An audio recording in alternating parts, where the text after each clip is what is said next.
নিউটাউনে ৩০০ মতুয়ার হাতে ভারতীয় নাগরিকত্বের শংসাপত্র তুলে দিলেন মুখ্যমন্ত্রী শুভেন্দু অধিকারী। নাগরিকত্বের শংসাপত্র বিতরণ অনুষ্ঠানে সিএএ নিয়ে ফের সরব মুখ্যমন্ত্রী।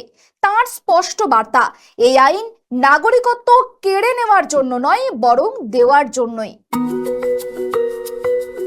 নাগরিকত্ব কাটতে নয়, নাগরিকত্ব দিতেই এই সিএএ আইন। নিউটাউনের মঞ্চ থেকে আরও একবার বার্তা দিলেন মুখ্যমন্ত্রী শুভেন্দু অধিকারী। শনিবার উত্তর ২৪ পরগনার ৩০০ মতুয়াকে ভারতবর্ষের নাগরিকত্বের সার্টিফিকেট দিলেন মুখ্যমন্ত্রী। সিএএ ইস্যুতে রাজনৈতিক স্বার্থে ভুল বুঝিয়েছিল বিগত তৃণমূল কংগ্রেস সরকার, সেই কটাক্ষ করেন তিনি। বিগত সরকার সিএএ এর বিরোধিতা করেছে। মুসলিমদের বোঝানো হয়েছিল যে এটা এনআরসি,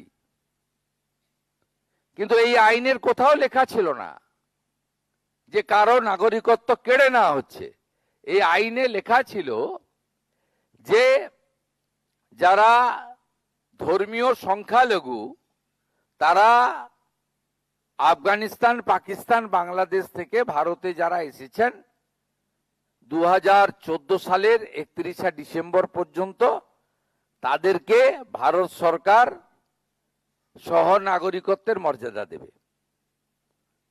কে কে ছিছি বলা হয়েছে, এনআরসি বলা হয়েছে, ভুল বুঝিয়ে সরকারি সম্পত্তি ধ্বংস করা হয়েছে, অশান্তি হয়েছে রাজ্যে।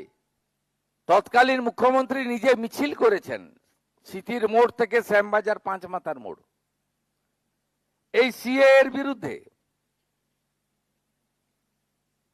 অথচ আজকে উনার দলের যারা সমর্থক, তারাও এখন এসআইআর হওয়ার আগে পরে অ্যাপ্লাই করেছেন, কিছুজন পেয়েওছেন। এভাবে তো হয় না, সরকার তো নীতি তৈরি করে সকলের জন্য। মুখ্যমন্ত্রীর দাবি, প্রধানমন্ত্রী এবং বিজেপির প্রতিশ্রুতিকে জুমলা বলে প্রচার করা হয়েছিল, সেই কারণেই বহু মানুষ নাগরিকত্বের জন্য আবেদন করতে পিছিয়ে যান। পূর্বতন সরকারের ভয় দেখানোর জেরেই আবেদনকারীর সংখ্যা কম ছিল বলেও দাবি তাঁর। আইন তো হয়েছে, কার্যকর তো হচ্ছে না। বলা হলো প্রধানমন্ত্রী এবং আমরা জুমলা, মানে মিথ্যা প্রচার করি। হিন্দিতে জুমলা বলে, বাংলায় মিথ্যা। ঠিক 2024 সালে 6 মার্চ ভারতের স্বরাষ্ট্র দপ্তর রুল জারি করে দিল। রুল জারি যেই হয়ে গেল, তখন আগে যারা পশ্চিমবঙ্গে শাসক ছিলেন, যারা সিএএ এর বিরোধিতা করেছেন, সিএএ কে এনআরসি বলেছেন, মুসলিমদের ভুল বুঝিয়ে খেপিয়েছেন সিদ্দিকুল্লাহ চৌধুরীর নেতৃত্বে, সেই তারাই বলল একদম অ্যাপ্লাই করবেন না। আপনাদের মধ্যে একটা বড় অংশ ভাবলো সরকার বাহাদুর বলছেন, তাই আমরা আবেদন করব না। আমরা যত বলি আবেদন করুন, বলছে না আবেদন করব না। শুভেন্দু অধিকারী জানান, এসআইআর প্রক্রিয়া শুরুর পর থেকে আবেদন বেড়েছে। এখনো পর্যন্ত 23,956 জন নাগরিকত্বের শংসাপত্র পেয়েছেন। গত 11 সপ্তাহে দেওয়া হয়েছে প্রায় 6,000 শংসাপত্র। আগামী দিনেও আরো আবেদন গ্রহণ এবং নাগরিকত্বের শংসাপত্র প্রদান চলবে।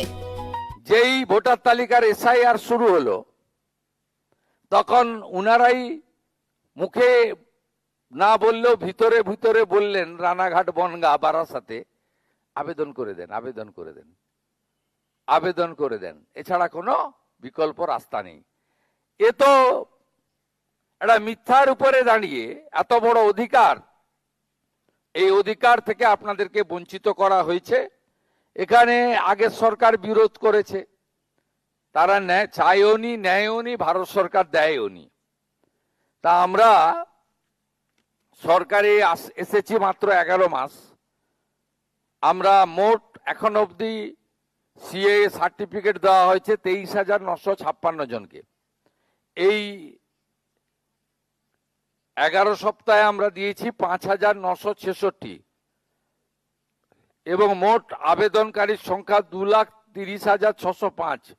মতুয়াদের নাগরিকত্ব ইস্যু দীর্ঘদিন ধরেই বাংলার রাজনীতির অন্যতম গুরুত্বপূর্ণ বিষয় ছিল। 2019 সালে লোকসভা নির্বাচনের আগে নাগরিকত্ব দেওয়ার প্রতিশ্রুতি দিয়েছিলেন প্রধানমন্ত্রী নরেন্দ্র মোদী। পরে কেন্দ্রে সিএএ আইন পাশ হলেও করোনা অতিমারির কারণে তার বাস্তবায়ন বিলম্বিত হয় বলে রাজনৈতিক মহলের একাংশের মত। তবে বিজেপি সরকার ক্ষমতায় আসার পর সেই প্রক্রিয়ায় আরও গতি আনতেই মতুয়াদের নাগরিকত্বের শংসাপত্র দিলেন মুখ্যমন্ত্রী। ক্যামেরায় দেবরাজ দত্তের সঙ্গে ত্রয়ন চক্রবর্তীর report, KTV Bangla, new town.